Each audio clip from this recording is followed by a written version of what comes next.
रविनगर परिसरातील निवृत्त पोलीस कर्मचाऱ्याच्या मुलाला घरातून उचलून नेऊन गाडीत टाकून मारहाण केली अशी तक्रार मुलाच्या आईने राजापेठ पोलिसांकडे केली।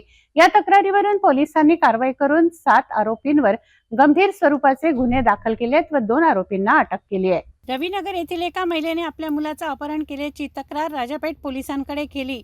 या मुलाचे वडील सेवानिवृत्त पोलीस आहेत।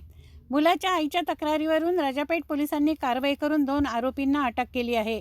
भूपेंद्र उर्फ बप्पी प्रेमसिंग ठाकूर व दुसरा मयूर अनिल गुज्जर राहणार भूतेश्वर प्लॉट या दोघांना अटक करून 140(1) 309(4) 189(2) 189(4) 190 351(3) अंतर्गत गुन्हे दाखल केले आहेत।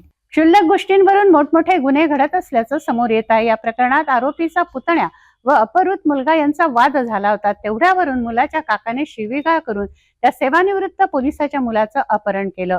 सहनशीलता, समजूतदारपणा या सगळ्या गोष्टी कालबाह्य होत असल्याचं निदर्शनास येत आहे।